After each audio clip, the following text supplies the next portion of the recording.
Denver officials are collecting data on a controversial traffic safety project. One neighbor is checking their work. We initially bought a speed radar gun, like a baseball gun you would see. In one of America's hardest mountain bike races, one rider sees starting last as a badge of honor. And I got one job to do, and that's to pass as many people as I can before the finish. And after 2 decades in their home and business, 2 sisters are getting ready to pack it up for good. That's tonight on Next. State health officials are, again, demanding more information about a tuberculosis case at the ICE detention facility in Aurora. So far, health investigators say they've been completely stonewalled, and now they hope a new law will strengthen their case. State and local health officials are attempting to investigate the scope of a potential tuberculosis outbreak at the facility for more than a month. The private prison contractors who run the Aurora detention facility reported an active tuberculosis case in June. The Department of Homeland Security says the person who tested positive was isolated, treated, and deported. But local health officials say the facility refuses to provide information about staff and inmates for contact tracing as well as further testing. Now the state is issuing a public health order demanding more information as well as threatening legal action. Under a new law that went into effect just this week, the state can issue $50,000 fines to the facility for denying access. It has been an inside kind of afternoon with thunderstorms scattered across the metro area. But don't take our word for it. A young reporter was on the scene in Centennial with updates. Speaking to you live, this is reporting on the forecast in Centennial, Colorado. This is what our streets look like. Flooding. This is our gutters. And this is the horrible hail.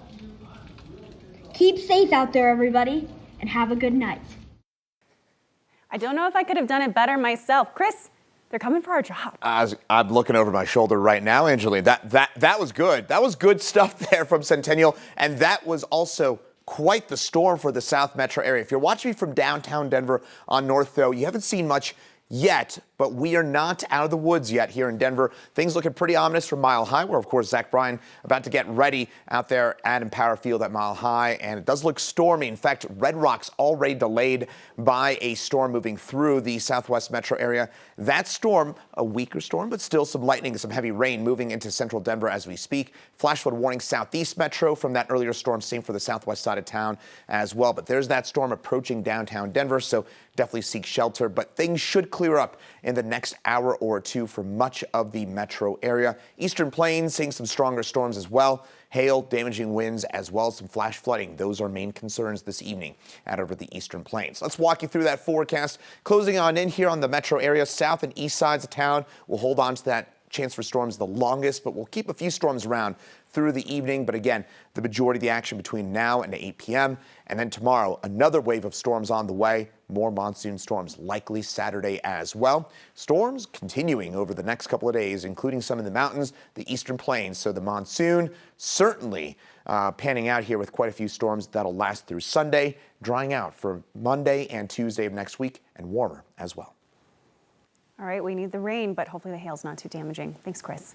Denver is now testing out a road safety plan along Alameda, the one that was supposed to be permanent by now. That is, before a member of Colorado's richest family complained it would back up traffic by her home, and the city changed course.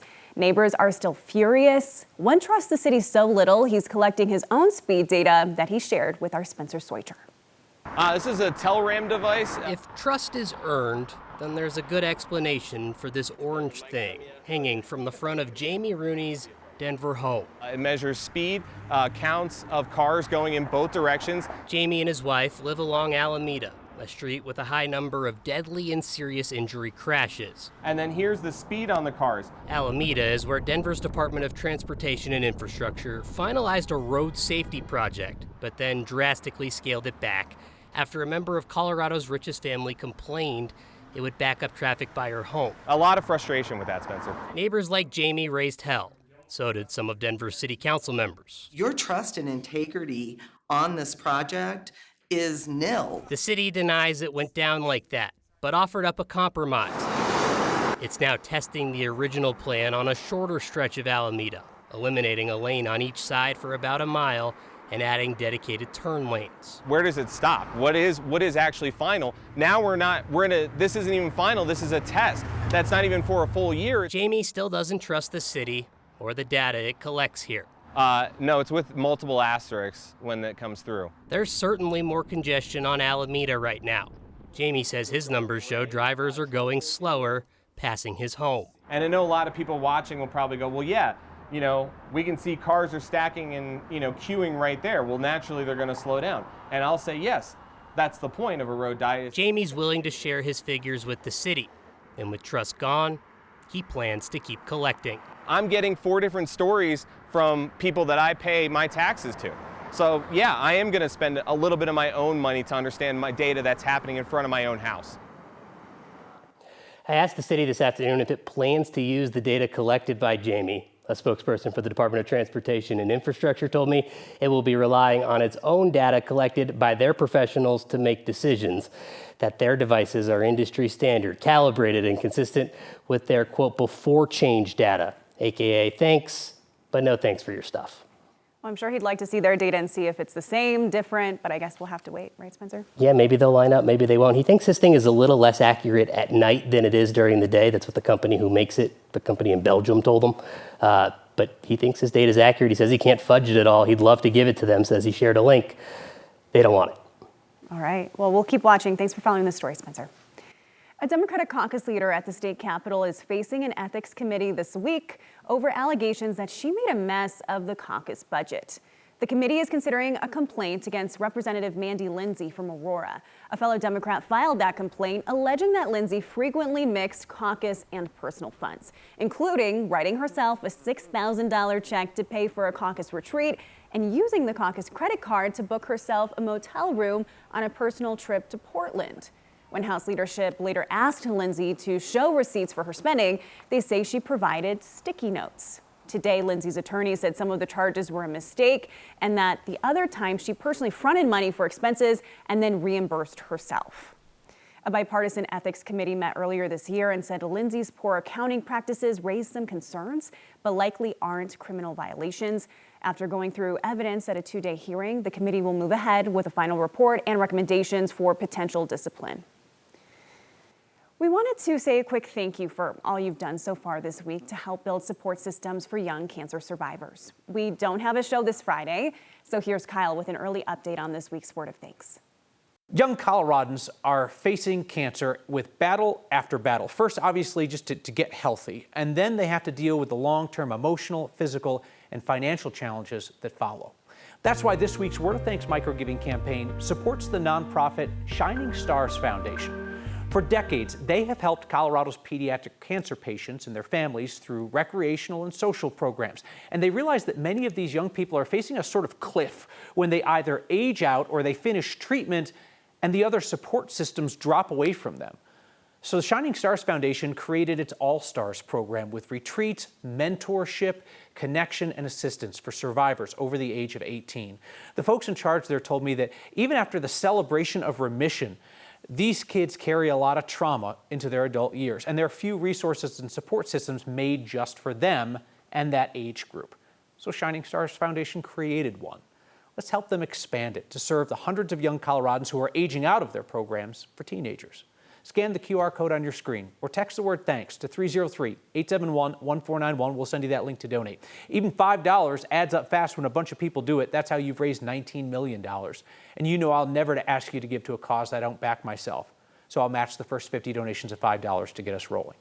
More than 8,000 of you are signed up to make a monthly pledge to the Word of Thanks Fund. Put in your info one time, pick an amount. Each month it's automatically split to benefit everyone we feature. And that will add about $50,000 to all 4 campaigns in August. One of the hardest mountain bike races in the country is coming to Leadville. We'll tell you why one rider insists on starting in last place. Growth would happen, but as you get older and you age, it's time to go. And Beauty Salon closes its doors. We look back on the anchor it was for the community in 5 points. One of the hardest mountain bike races in the country is rolling into Leadville this weekend, and it's bringing with it a much-needed boost for a town that's dealt with drought and wildfire all summer long. Mark Salinger is in Leadville all weekend with more on the impact the Leadville 100 has beyond this race course. Hi, Mark. Yeah, hey, Angeline. The Willow Fire has burned more than 7,000 acres this summer just outside of Leadville. And as firefighters worked to contain the flames, organizers for the race here had to reroute part of the course. The race brings in so many tourists and people and elite athletes from all around the country that it's super impressive and super important for the economy here. And today we want to introduce you to one of the math teachers here at the local high school who's riding this race for his students. Naomi, how we doing?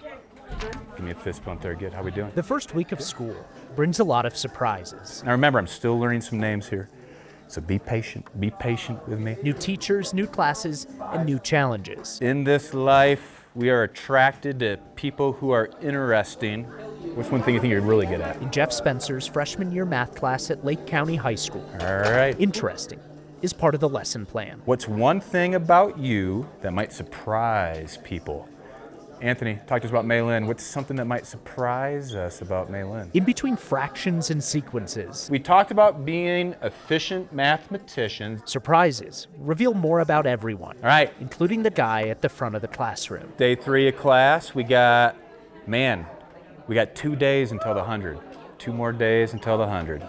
I'm excited. Outside of the classroom, Mr. Spencer is known as the Dream Chaser in Leadville's legendary 100-mile mountain bike race. And I'm going to start very last.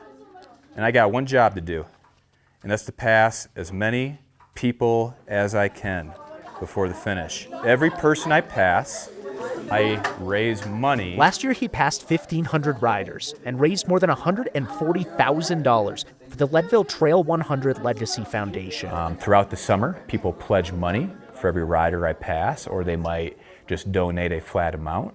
So every rider I pass out there represents more money earned going towards scholarships for our students. Even on a rainy day, Nice, I appreciate you. Nice, I appreciate it, yeah. Jeff's high school mountain bike team meets for an indoor practice. We're very grateful for you. Thank you very much for doing this role. Thank you. You're very inspiring. Hey, and it's you guys who inspire me to go out there and do what I do. Some final encouragement Dream Chaser! before the big race. So for example, this past school year, every kid who graduated, they got a $2,000 scholarship for whatever they were doing next. Every math problem has a right answer. So you don't need to put your answers on the sheet. But inside Jeff's classroom, surprises I'm doing it for you guys 3 years from now. are always welcome. I love the opportunity to push my kids to do more than they think they can do. And let's get ready to have an awesome day.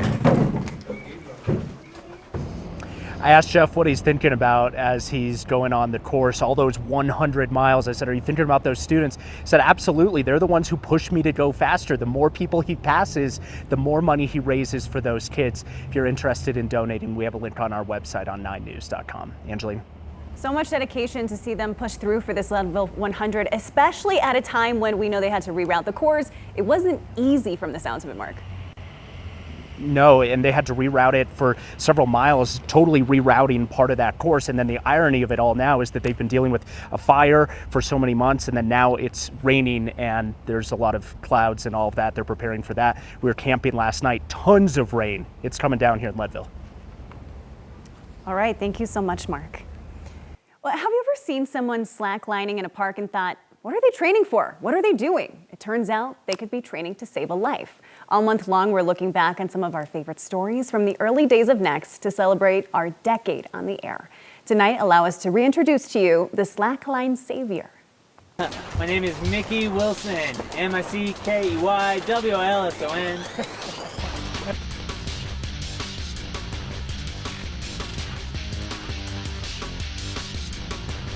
There are a lot of men out there, you know. This man doesn't know how to do CPR. This man just knows how to climb a cable and catch a knife. And I looked at that lift tower and that guy hanging lifelessly, and I felt the clock ticking down, and I knew exactly what I had to do. You're such a gaper. So I ran over there. Didn't want to take off my ski boots. You know, ski boots can actually be nice in a way because they're really hard and they protect you. But so I ripped off my gloves and I climbed up the tower and I got on and I just put my leg over the cable and I scooted along it. This was nothing. I cruised down it. He said thank you for saving my life. And I said, no problem, bro. I always wanted to climb one of those things. You know, if you want my sage advice from my 26 years of skiing, you don't need a backpack to ski in bounds. You don't need it. What do you guys got in there? Probably nothing that you should have or need to have for the day. A business in Denver's historic Five Points neighborhood has seen a lot of change over the decades. Now it's preparing for its final chapter. That's next. A home can be many things. A place to live, a place to work, a place where generations of memories are made. In Denver's historic Five Points neighborhood, two sisters are preparing to close the doors on their family business that's been a part of their home and their community for decades. Our Byron Reed has their story. Behind the doors of 2757 Welton Street, We've been here since 1956. every room tells a story. This was our home. I went to school from here. For sisters Joyce Washington and Catherine Williams, I grew up in this house. this home is special. This was formerly, it's supposed to be in the living room. And that's the dining room back there. It was great. We'd come home from school, she'd have dinner ready for us. The two grew up in the Five Points neighborhood, where their mom, Willie B. Wallace, started the Five Points Beauty and Barber Supply Shop in the 1950s. Most places down here were houses. And for black people, they started their business in a house. Their mom bought the house after moving from Texas. The family lived upstairs, while clients filled the chairs downstairs. I was the shampoo girl. I've been doing hair since I was 15 years old. Mother had about 5 to 7 beauticians working in this beauty shop. There's one here, one over there. Now, after decades of change in the neighborhood, the family says it's time to close the doors for good. Oh, it's sad, but it's the reality because we don't have the revenue to continue to thrive. We don't have the walk-in traffic as we had prior to this. For these sisters, the building was never just a business. It was a home where the memories created inside these walls will remain part of Five Points history. Growth would happen, but as you get older and you age, it's time to go. I hope that someone would be interested in purchasing the property and bringing in a very viable business. For next, and 5 Points will continue to thrive. I'm Byron Reed. All right, thank you so much. You're Your feedback welcome. is next.